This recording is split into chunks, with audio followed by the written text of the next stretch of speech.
What's new, Dino Dudes? It's me, the Media Raptor, and... Okay, I know this is like the third or fourth video I've made on this subject, and I promise this will be the last one for a decent while, probably until the game is actually released. But let's talk about Mortal Kombat 11, because I am stupidly excited for this game. Dudes, you have no idea how hyped this game looks. Before we go much further, I'm going to say this now, and I am not going to say it again. I do not care what any YouTuber says. I do not care what any leak hints at. I don't care if you have proof that a certain character will be in the game. I don't care if you think that a certain background art means that Jade or Katana is going to be in it. I don't care that Todd McFarlane himself kind of hinted at Spawn being in MK11 on Reddit. I do not care. You got that? Unless it's in a trailer or an official tweet, I ain't buying it. No matter how obvious it would seem, I'm sorry, I'm not buying it. There are way too many YouTubers on, YouTube right now, who make Mortal Kombat videos going, oh, this character is confirmed because X, Y, or Z, or oh, this random Joker throwaway line means this.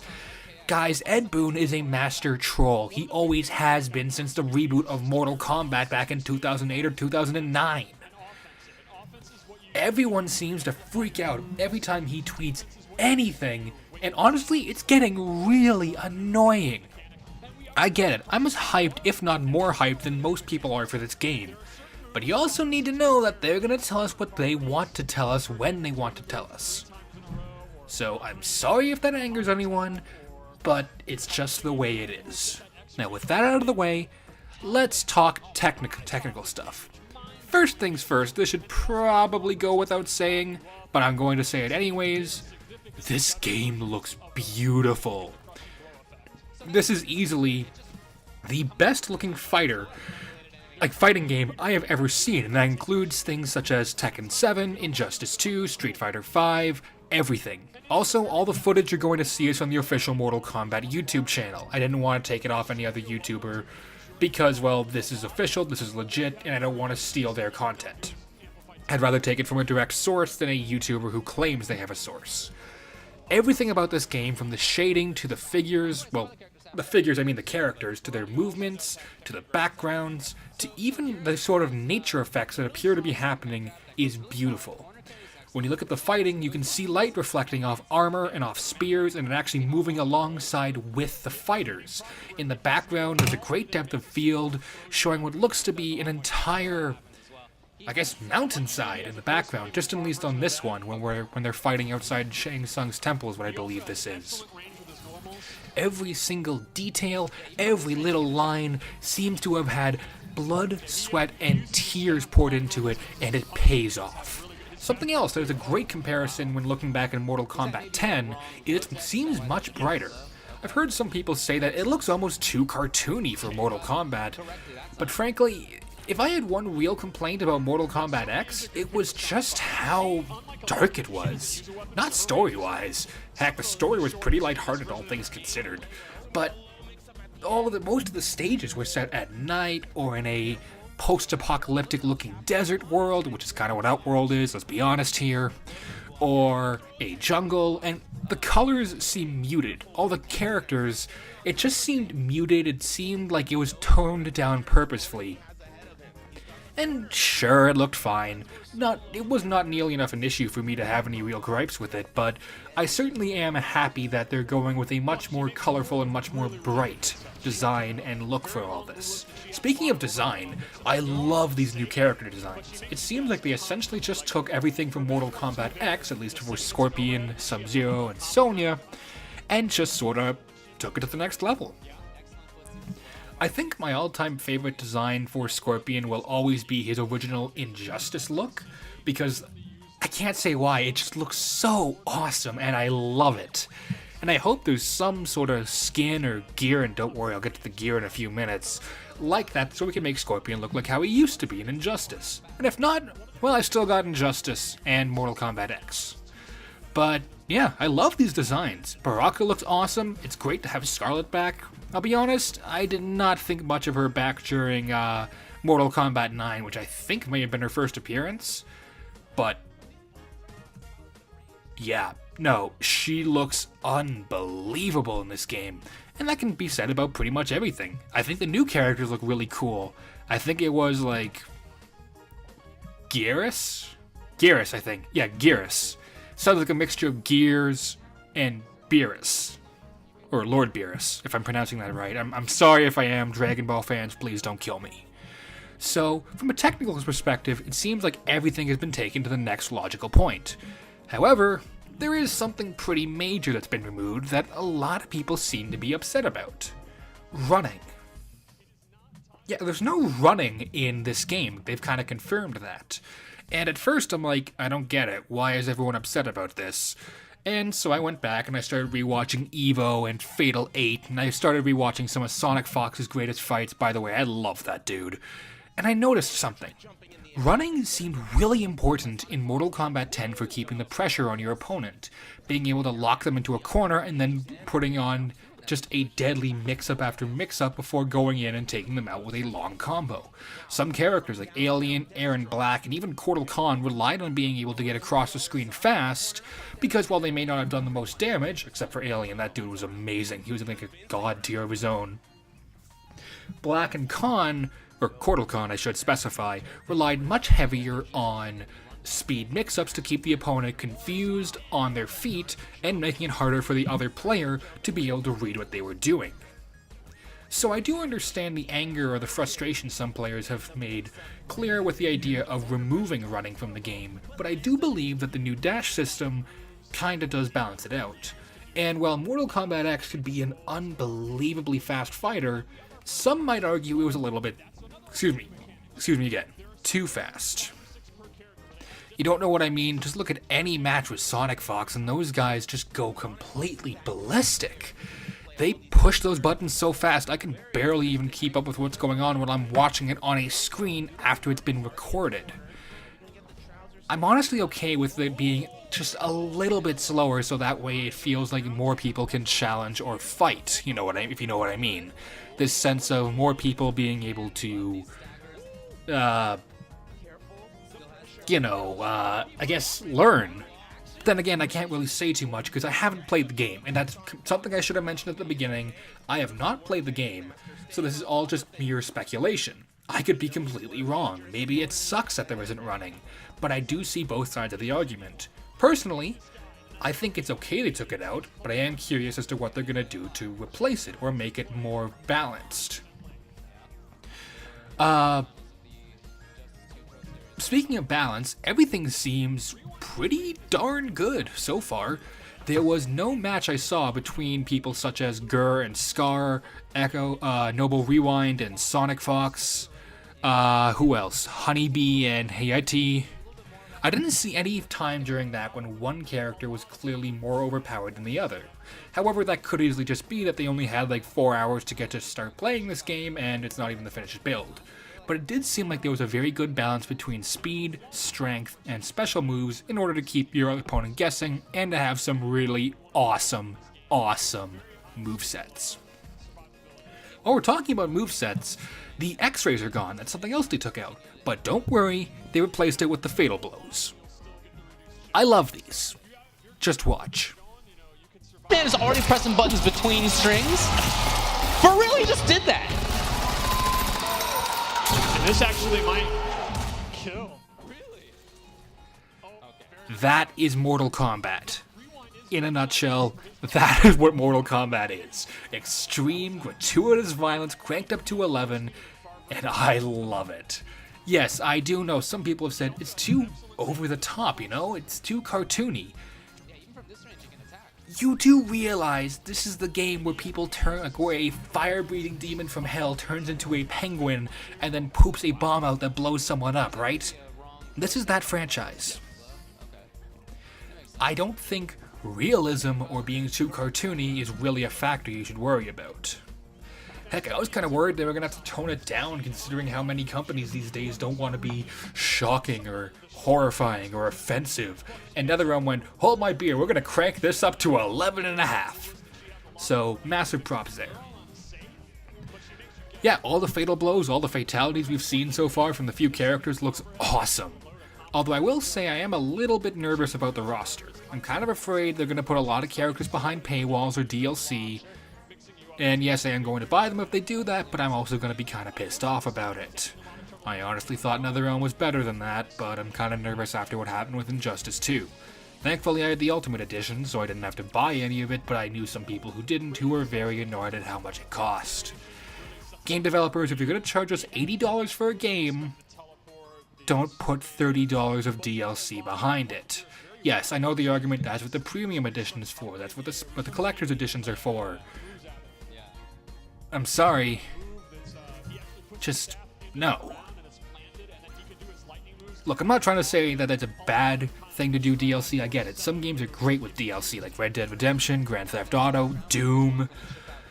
But look, I'm getting off topic, let's get back to Mortal Kombat. Speaking of Injustice, one thing that came over from Injustice 2, but I think has been done much, much, much better, is variations. If you don't know what I mean, just take a look at this. It seems like now you can actually change gear and attacks by using specific, well, gear. Different loadouts give different customization, allowing characters to look different. Certain, variations can have certain combos or attacks in the first place, plus there is the visual change, which just looks awesome. Just look at some of Scorpion's different swords and Kuwanis, I'm not sure how you pronounce that. It looks so cool. I cannot wait to get my hands on this and mess around with it. I will admit though that while Injustice 2 did do this, I hated how they did it because the gear changed stats, such as defense, attack, special. And I know some people who love that, but in almost any other game, I love it. Strategy games, adventure games, RPGs, I love that because it gives you time to stop and think about what makes you the most powerful. You want to have a good balance of strength, speed, but also knowing defense and magic is also very important. But in a game like Injustice 2, where you spend half the time frantically mashing buttons, having armor which allows you to sort of cheese your way through half the games is really annoying. So much so that I often would get the gear, sell more than half of it, get a few designs I thought looked cool, and then never look at it again. Believe me, when I get to my Injustice 2 review, which I'm working on, I'll have more in depth about that. However, it does seem like Mortal Kombat X has learned from this and is now simply making the different customizable items such as weapons and masks and armor doesn't actually, hurt the change or doesn't buff or nerf a character's stats. It simply makes the design of them different, which I'm totally cool with. That's what we should have gone with in the first place.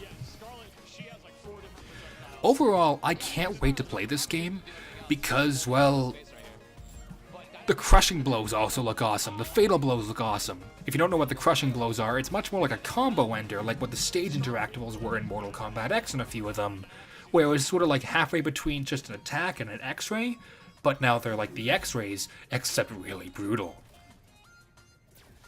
I love that.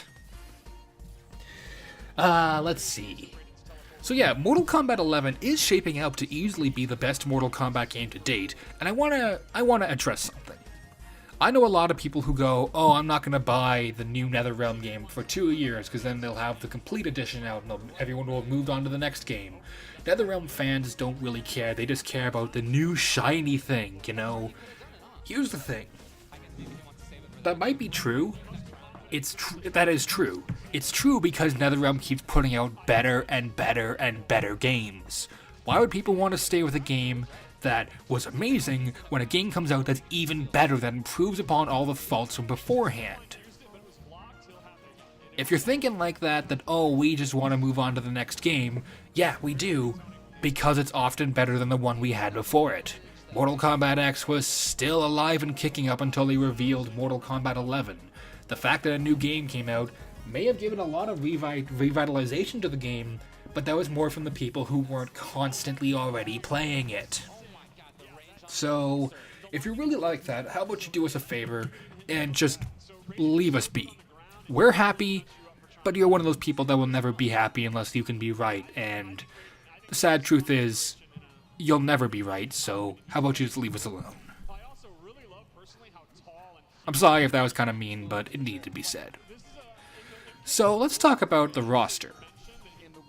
There is only a few characters known so far, which is, of course, Scorpion, Sub-Zero, Baraka, Shao Kahn, Raiden, Geras, and that Time chick, who I think is the villain, I forget her name. Yes. Oh, and Sonya. I also know Liu Kang and, Liu Kang, Kung Lao, and Cassie Cage have been shown both in the trailer and in a leaked video, as well as heavy implication that Kitana will be in there. But like I said, while Liu Kang and Kung Lao are in the trailer, I ain't talking about them because we don't have gameplay off them yet. So, I'm sorry, I can't really talk about our favorite Shaolin monks yet. But I do love how they look. I'm just gonna say, like with everyone else, their character designs are amazing. If I had one genuine complaint, I don't like Sonya's new voice. Just, here's what it sounds like. Just listen to it. Our second fight here is Sonya versus Scarlet, who was a returning character from Mortal Kombat 9. Looking for me, Scarlet? A few pints of blood is all I ask. Trust me, I'm not your type. Yeah. I don't know why. I think it just sounds too deep when compared to every other incarnation of Sonya Blade, both in movies, I kid you not, the Mortal Kombat cartoon. Yeah, the Mortal Kombat Kids cartoon. Both movies and Mortal Kombat Legacy. I think her name, the actress's name is Ronda Rousey or something? Something along those lines. I'm not going to judge her too hard because, again, that's the only line I've really heard from her so far, so maybe the rest of the game is great. And we just got, I'm just looking it up, and we got like the one worst line at the reveal. Maybe that happened, who knows? But I'm not too crazy about it. But like I said, I am absolutely crazy about Shao Kahn coming back. I am so pumped to play the true Emperor of Outworld again. And with that being said, how about I just run down a couple characters I really want to... Ronda Rousey, I think is her name. Yep, that's her. Yeah, it's Ronda Rousey, I believe. Hang on, I'm just making sure I got this right. Yeah, it's her. That's the name. Ronda Rousey. So now that we got, all that out of the way, we talked about the technical stuff, the variations, the moves, the character designs. Let's talk about some characters I really hope get to come back. Because it's been confirmed, time travel is a big part of this story.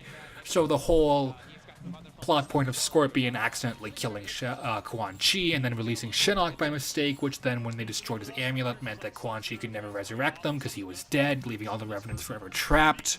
Yeah, that's what happened, look it up. That could be completely undone.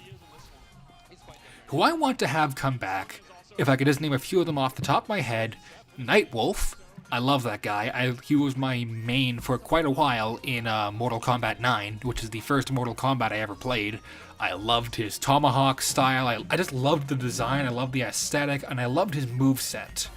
I wasn't crazy about his fatalities, but hey, they could do him way better in Mortal Kombat 11. Cabal has...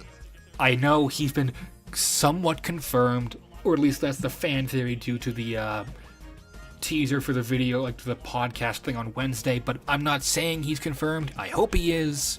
But like I said, I'm not relying on spoilers. I'm only telling you what is directly known to everyone. Reptile? I wasn't too crazy about Reptile in Mortal Kombat 9. In fact, I wasn't even too crazy about him for most of Mortal Kombat 10. But recently I've been playing him, and I can really see the appeal now. I love his fast moves, his acid attacks. The ability to turn invisible is a lot of fun to mess with other people. Even slowing down time, essentially. He's just a fun character, and I do feel like Mortal Kombat X finally started to give him some respect. When you look in the comics and everything else, he's always been a punching bag or just a lackey, sort of, to Shao Kahn. And only with Kotal Kahn did, well, Kotal ever finally kind of go, What do you think we should do and actually give him an ounce of respect? We started to see Reptile as someone much more than just a savage beast as he was often referred to, so I think it's only fair we give him another shot. Jade. Yeah, Katana, if we're gonna have Katana, then we hopefully can get Jade, because the two of them always went great together, and I'm kind of surprised she wasn't in Mortal Kombat X, even though we did have the mournful variant, which makes sense, but hey, you know, Melina's dead, I'm pretty sure Tanya's not gonna be in it. Let's get Jade and Sindel, because it's what people want. They're fan favorites, they're great characters, and I'd love to see the new updates you can bring to their fighting styles, and the new fatalities, brutalities, fatal blows, and everything else you could possibly give them with the updated engine and game design of Mortal Kombat 11. Havoc. This is a guy I only ever really kind of got to check out when I've been playing Mortal Kombat Armageddon, which, true story, because I was so frustrated with Ed Boon not revealing Mortal Kombat 11 during the summer when I thought he would, I went out, bought a PS2, and bought Mortal Kombat Shaolin Monks, Deception, Deadly Alliance, and Armageddon, just so I could play something new in the Mortal Kombat line, because I was tired of the same. I'd always been playing both just 9 and 10, and I wanted something different, so I decided to give them a shot. I do not regret it. These games are amazing. Let's see. Sorry, what was I talking? Oh yeah, Havoc. He's a cool-looking character, but he really kind of came into a lot more of a... Well, he came into, like, I grew to like him a lot more while reading the Mortal Kombat X comics. He was just such a bad guy who was like, yeah, I know I'm a bad guy. And he wasn't the, I'm a smug bad guy, he's the, look, this is going to end one of two ways. Either you surrender and I kill you, or you don't, and I still kill you. He was truly an imposing threat, and I'd love to see him brought back. Who knows, maybe he will be. And finally, my Mortal Kombat X main. I really want Aaron Black to come back. I love this guy. Aaron Black, I really just sort of started gravitating towards him when I first got Mortal Kombat X, and I don't regret it. He has some of the fastest combos, some of the best introductions, and a really interesting backstory that they've only slightly touched on. Plus, his ending may have been the canon ending to the Mortal Kombat X Tower mode. Not the one who defeated Shinnok, but the aftermath of it, if you know what I mean. I don't want to spoil it if you haven't seen it, but I am curious as to what's going to happen with that. Aaron Black was just an awesome character. He was essentially the anti-McCree, who is also my Overwatch main currently, and has been since I got the game like 2 years ago. He was like the anti-McCree. He's like, what if McCree was still a bad guy? I loved his moves, I loved his combos. His fatalities did leave a lot to be desired, but trust me, his X-Ray more than made up for that. So, yeah. I don't have much else to say other than I cannot wait to hear more about Mortal Kombat 11. It is shaping up to easily be, like I said, the best Mortal Kombat game to date, if not one of the best fighting games to date. But we don't know until we finally get to it, so yeah, we get closer each day to that April release date, or even just any news being released by NetherRealm Studios, and believe me, I can't wait for any bit of news to be released. I'm pretty sure I'm going to end up buying the game twice. Once on the Switch? Yeah, it's going to be on the Switch, amazingly, and on the PS4. Yes, that's kind of a nerdy thing to do, and yes, that might be kind of a waste of money, but shut up. I love Mortal Kombat. Anyhow, you guys, I'm gonna go watch some of the gameplay fights again, just to kill some time and play Smash Ultimate on my Switch. So, until next time, this has been the Media Raptor saying keep cool, and I will see all you dino dudes around. Later. Also, I promise this will be the last Mortal Kombat 11 video for a while. Unless something huge comes out I need to talk about, I promise this is it. I can't keep that promise. Subscribe to the Media Raptor. And PewDiePie. Don't let T-Series win.